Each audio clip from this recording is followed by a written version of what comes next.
Halo teman-teman semua, Assalamualaikum warahmatullahi wabarakatuh. Ketemu lagi di bedah buku The Eight Habit, yang di video sebelumnya kita sudah bahas sampai bab yang ketiga. Tapi 3 bab pertama itu masih masuk bagian awal, yaitu bagian tentang background lah ya. Jadi the pain, the problem, the solution. Yang solusinya sudah dibahas di video yang terakhir kali itu, bahwa segala permasalahan yang dialami orang di zaman modern ini ya, segala kegalauan, kehampaan ya, kelelahan psikis ya, kedangkalan makna yang dialami oleh orang di era sekarang, di era modern dan mungkin postmodern, itu adalah akibat dari belum teraktualkannya potensi terdalam yang dimiliki gitu. Jadi kalau meminjam ya penjelasannya Abraham Maslow ya, jadi Pak Abraham Maslow itu menjelaskan bahwa karena aktualisasi diri, yaitu aktualisasi potensi manusia, itu merupakan sebuah kebutuhan ya, needs, maka orang-orang yang tidak ya berusaha untuk mengaktualkan hal itu ya pasti akan mengalami gejala-gejala yang mungkin kita sudah petakan di video sebelumnya, tentang kehampaan ya, kehilangan makna gitu ya, kehilangan energi. Nah, karena itu solusinya ada dua, yaitu kebiasaan ke-8 yang dibahas di buku The Eight Habits ini. Yang pertama adalah find your voice, baru kemudian inspire others to find their voice. Nah, kita akan masuk ke bagian yang pertama dulu, itu find your voice, yang secara bab ini masuk ke dalam bab yang keempat ya, judulnya Discover Your Voice, Unopened Birth Gifts. Yuk kita bahas di video kali ini.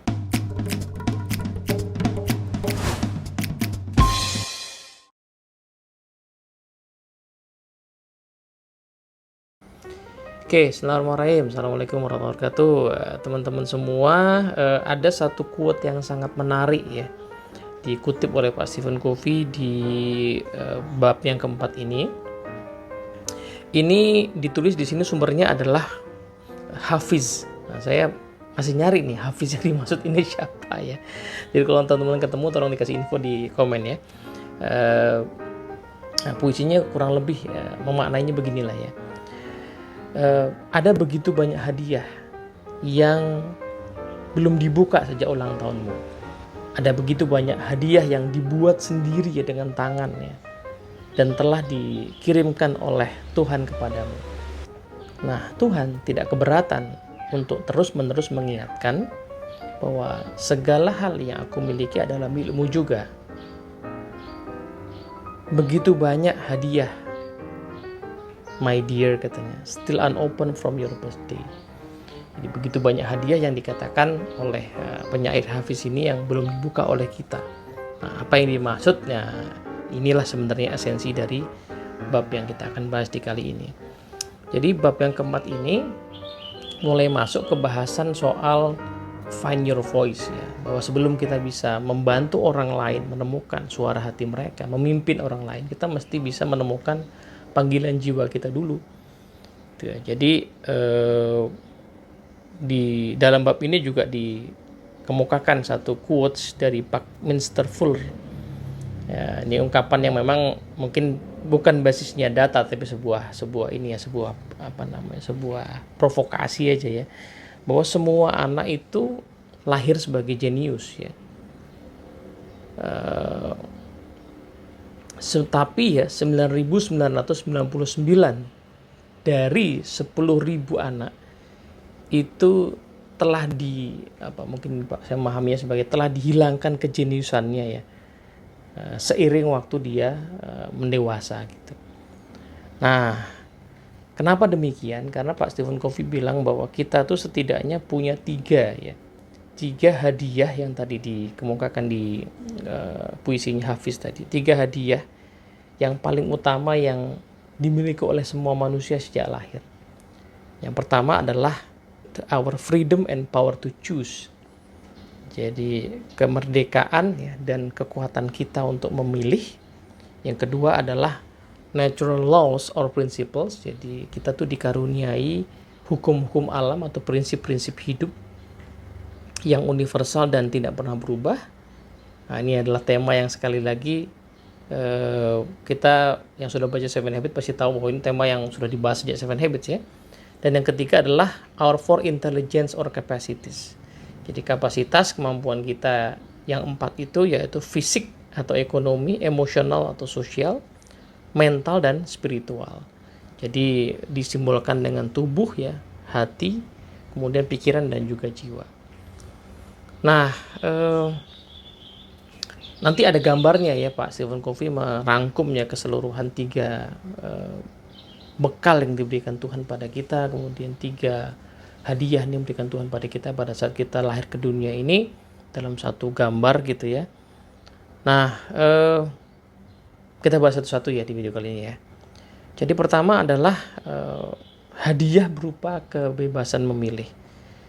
Jadi kalau kita lihat ini adalah tema yang sangat sentral ya, bahkan di Seven Habits dan di semua buku-bukunya Pak Stephen Covey, ini tema yang sentral bahwa manusia itu diberi kebebasan memilih.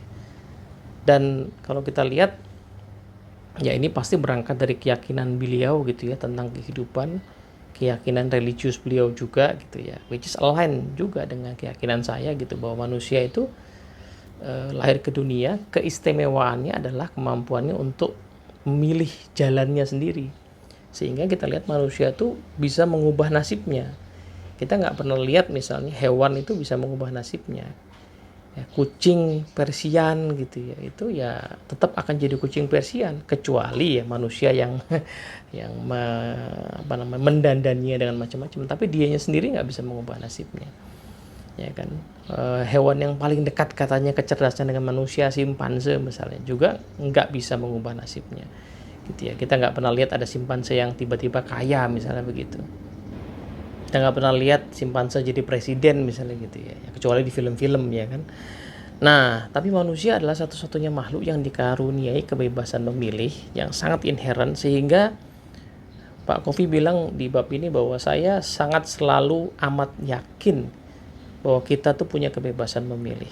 Lawannya adalah pola pikir sebagai korban ya, atau ya budaya untuk menyalahkan situasi di sekeliling kita. Gitu. Padahal pada dasarnya kita adalah product of our choice ya. Kita itu adalah produk dari pilihan-pilihan kita.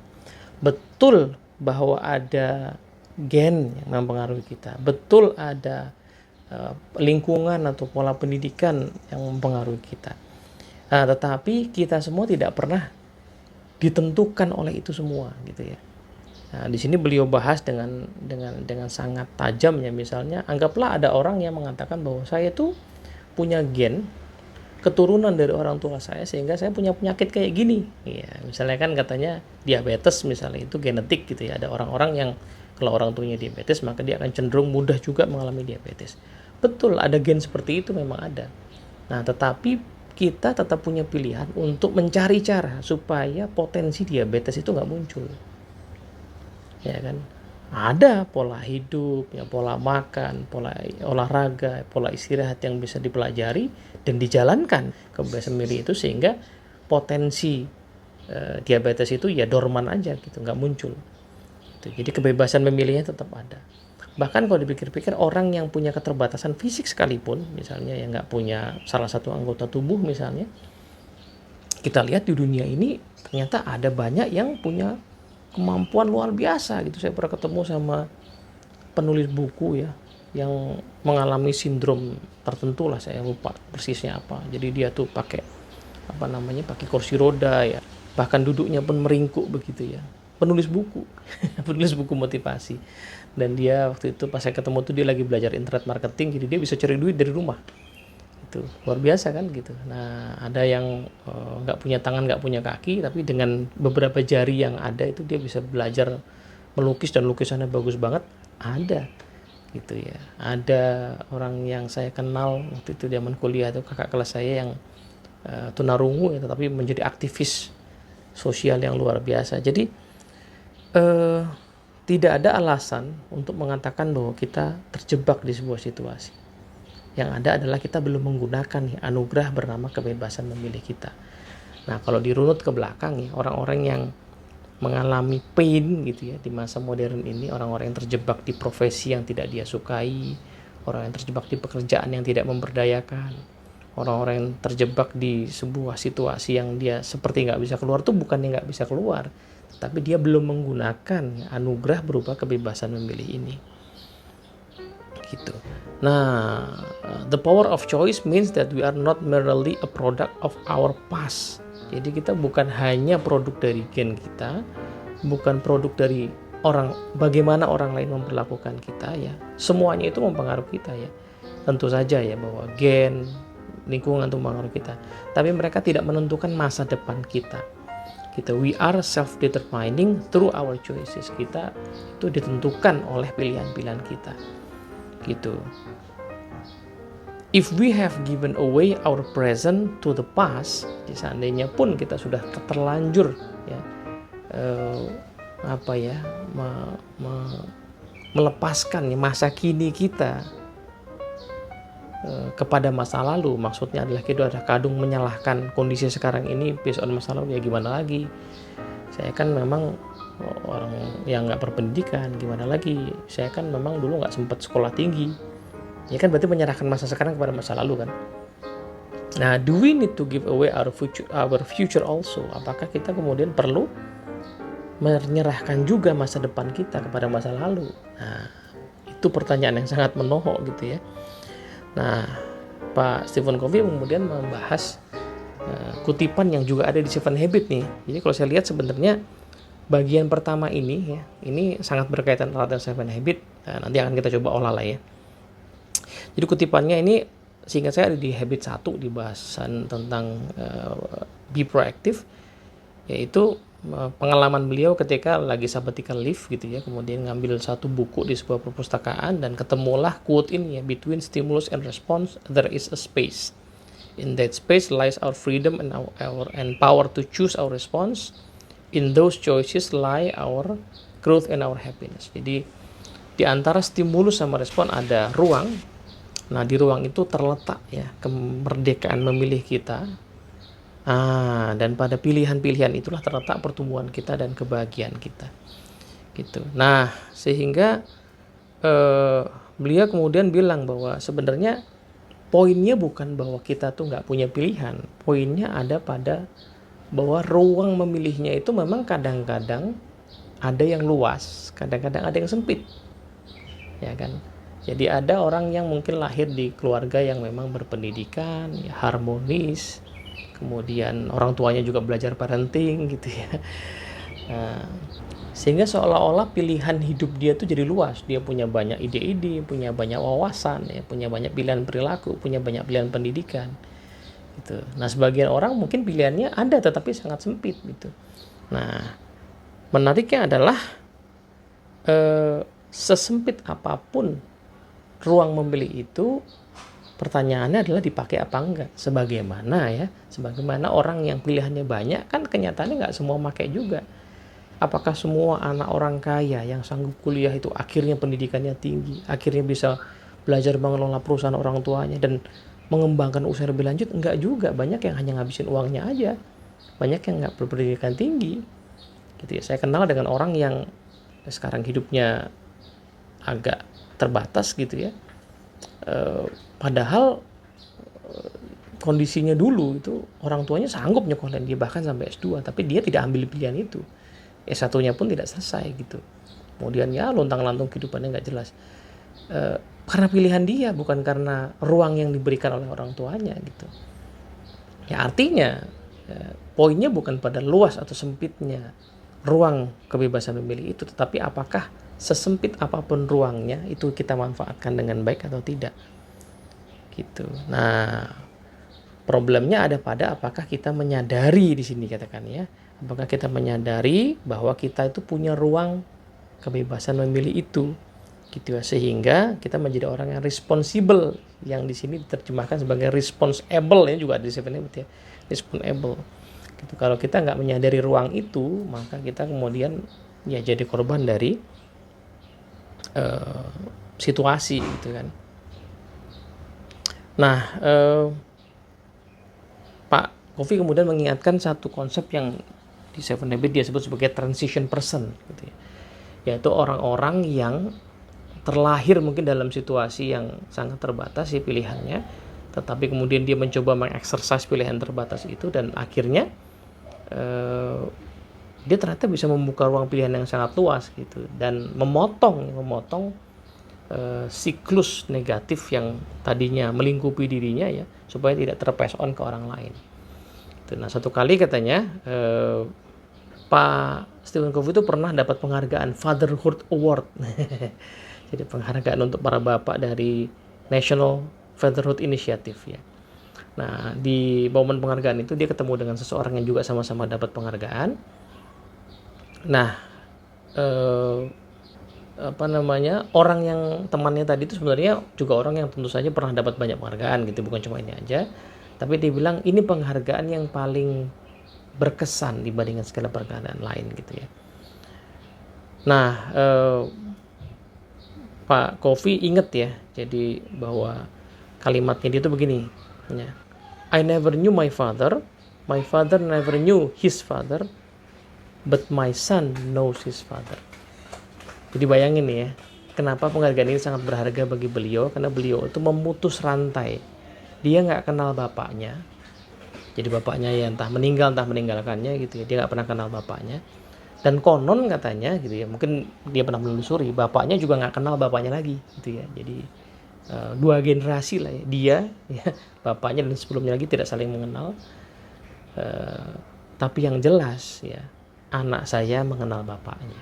Nah, dia pengen memutus ya, siklus itu. Jadi jangan sampai keluarga ini jadi keluarga yang keturunan nggak kenal bapak gitu ya. Nah, dia pengen memutus siklus itu. Bahkan ya, orang yang dapat penghargaan ini kan orang-orang yang dinilai oleh masyarakat sebagai orang-orang yang menunjukkan ya keteladanan dalam mungkin sebutnya kebapaan gitu ya. Bapak teladan lah gitu. Jadi ini jelas bukan orang yang sembarangan gitu. Nah, Pak Covey bilang Anda bisa menjadi transition person di organization yang Anda bekerja di situ. Jadi kalau seandainya Anda punya bos yang buruk ya, Anda nggak harus mengikuti gaya kepemimpinan yang buruk itu dan menjadi pemimpin yang buruk juga buat anggota tim Anda nantinya gitu. Nah, di sini dikisahkan sebuah cerita ya dari mungkin kenalannya Pak Covey ya. Jadi ketika orang ini satu kali bekerja di sebuah perusahaan yang udah jelas kebayang lah bahwa dia punya bos, punya pimpinan yang sangat mengerikan lah gitu ya. Jadi sekian lamanya dia kerja itu ya dari kecemasan yang satu ke kecemasan yang lain ya. Dia berharap nggak dimarahin dan segala macamnya. Sampai satu titik dia udah nggak tahan, dia pengen resign, dia udah ngeset interview di perusahaan lain. Lalu kemudian dia menyadari bahwa kok saya terus-terusan berada di kondisi ini dan nggak berusaha untuk mengubah ya gitu. Dia akhirnya malu dengan keputusan dia pengen resign itu. Kemudian dia batalkan interviewnya. Lalu dia berpikir, oke, kalau gitu ntar saya setting goal 90 hari, jadi 3 bulan ya. Saya setting goal untuk diri saya 3 bulan ke depan. Saya pengen membangun hubungan yang baik dengan bos saya. Nah, momentum itu datang ketika satu kali dia meeting dengan bosnya. Kemudian dia mengajukan pertanyaan yang selama ini belum pernah diajukan. Pertanyaannya adalah, what can I do to alleviate some of the pressure that you have in your job? Ya, apa yang bisa saya bantu Pak atau Bu, saya nggak tahu ya, untuk meringankan beban yang Anda miliki di pekerjaan Anda. Nah, pertanyaan ini menimbulkan keterkejutan gitu ya. Tapi rupa-rupanya bosnya ya tidak memandang ini sebagai basa-basi ya. Bosnya mulai memberikan tugas-tugas yang pelan-pelan dia bisa deliver, tugas-tugas yang berbeda dari yang rutin gitu ya. Dan akhirnya pelan-pelan hubungan dia dengan bosnya menarik, menjadi membaik. Dan bahkan ada kesempatan di mana bosnya ngasih satu kepercayaan untuk memperbaiki sebuah kontrak kerjasama asuransi gitu ya, asuransi di perusahaan itu. Ini kayaknya orang human resources ya. Sehingga dia punya kesempatan untuk membuktikan bahwa dia bisa deliver sesuatu yang berbeda ya. Ada penghematan yang signifikan di kontrak baru yang dia hasilkan gitu. Nah, akhirnya hubungan itu membaik gitu. Nah, ini contoh yang sangat menarik ya tentang transition person gitu, bahwa kalaupun situasinya tidak menguntungkan pada awalnya, pertanyaannya adalah apakah kita mau mencoba memanfaatkan ruang sekecil apapun kebebasan memilih yang kita punya. Nah, itu bagian yang pertama gitu ya. Nah, bagian yang kedua adalah natural laws or principles. Jadi Pak Kofi bilang bahwa dunia ini diatur ya dengan hukum-hukum alam ya, dengan prinsip-prinsip hidup. Ya, kalau hukum-hukum alam itu seperti gravitasi misalnya gitu ya.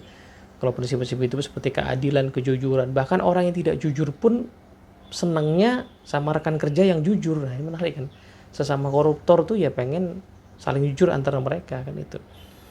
Nah, pertanyaannya adalah apakah kita kemudian mau menyadari hukum-hukum alam apa saja yang sudah kita manfaatkan untuk kita hidup selaras dengannya, dan mana yang sebenarnya kita abaikan gitu ya. Nah, misalnya ada hukum alam tentang ketegasan ya. Saya kebetulan orangnya misalnya nggak tegas ya. Ada hukum alam bahwa kita orang itu akan menghargai kita kalau kita tegas terhadap hal-hal yang memang perlu ketegasan. Saya nggak manfaatkan itu, ya otomatis saya nggak bisa efektif memimpin misalnya begitu ya.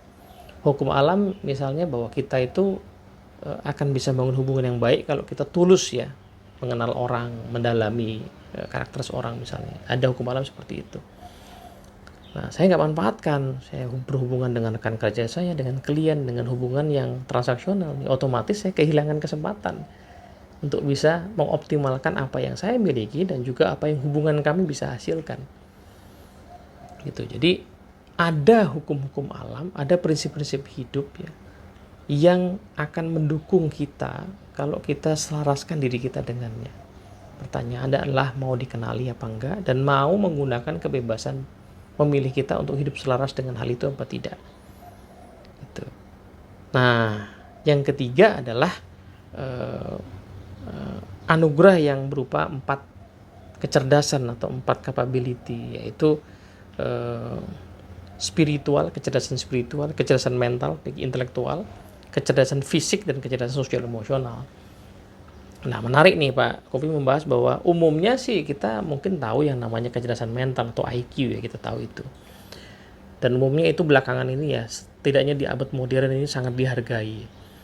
Cuman kan sebenarnya anugerah kita nggak cuma itu ya. Anugerah kita misalnya kecerdasan fisik. Fisik kita ini sangat cerdas loh kata Pak Kofi. Bayangkan Anda tuh nggak akan bisa mengelola tubuh Anda sendiri kalau tubuh Anda nggak cerdas. Gimana caranya kita mengelola seluruh fungsi tubuh kita, mengelola otak kita tetap bekerja, mengelola jantung kita berdenyut, mengelola hormon-hormon. Tubuh kita ini cerdas luar biasa. Nah, apakah pertanyaannya kita terus-menerus mengasah kecerdasan tubuh kita ini dengan menjaga kesehatan, dengan mencari ilmu-ilmu yang bisa mengoptimalkan tubuh kita. Olahraga apa sih yang bagus buat tubuh kita? Kalau kita kebetulan aktivitasnya seperti ini, bagusnya melatih diri seperti apa? Makanan apa yang bagus? Nah, kecerdasan tubuh yang tidak dioptimalkan ya tentu akan mengurangi gitu ya, potensi kita untuk bisa find our voice gitu ya. Kapasitas kita, energi yang datang dari fisik jadi nggak bisa dioptimalkan. Nah, yang ketiga adalah kecerdasan emosional gitu. Jadi kemampuan kita untuk mengenali diri kita, mengenali orang lain, membangun hubungan yang produktif. Ini ya di sini Pak Kofi mengutip lah, tentu saya yang sangat terkenal adalah Daniel Goleman gitu ya, yang mengangkat isu emotional intelligence ini. Ya, terlepas dari tentu saja ada yang mengkritik, saya melihat sih tetap valid kok ya kenyataannya bahwa orang-orang yang punya kecerdasan intelektual sangat tinggi akan lebih mudah berhasil kalau dia juga melatih ya kecerdasan emosionalnya, kemampuan mengenali emosinya, mengenali emosi orang, kemudian menyesuaikan ya, sehingga bisa membangun hubungan dengan baik gitu. Nah, kalau ini diabaikan, tidak dilatih ya ada kerugian gitu ya, ada potensi yang nggak bisa dioptimalkan dalam meng-unleash potensi kita secara sepenuhnya dalam menemukan panggilan jiwa kita gitu. Nah, kecerdasan emosional ini sangat bagus dirangkum di bagian akhir penjelasan soal emotional intelligence. Pak Kofi mengambil sebuah quote, bunyinya begini: borrowing strengths, build weaknesses in self, in others, and in the relationships. Pinjamlah kekuatan dan atasilah kekurangan di diri kita, di orang lain, di hubungan kita satu sama lain. Nah, mungkin kalau saya coba memahaminya adalah kita nggak harus hebat sendiri ya. Ada banyak kehebatan orang yang kita bisa bersinergi dengan mereka. Begitu juga ada kehebatan kita yang bisa mengisi kekurangan orang lain. Nah, emotional intelligence itu adalah kecerdasan untuk mengenali itu, gitu ya. Sementara kecerdasan intelektual kan lebih ke problem solving gitu ya. Sementara di emotional intelligence lebih ke bagaimana saya mengenali kekuatan saya, kelemahan saya, mengenali kekuatan orang lain, kelemahan orang lain, dan mengenali bagaimana kita bisa berkolaborasi. Nah, yang terakhir adalah spiritual intelligence ya, kecerdasan spiritual. Itu adalah kecerdasan yang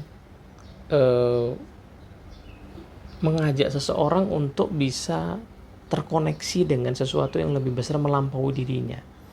Nah, secara teknisnya nanti Pak Kofi akan bahas spiritual intelligence itu sebagai kemampuan kita untuk betul-betul mengenali misi hidup kita, supaya nanti bisa diformulasikan menjadi visi hidup kita.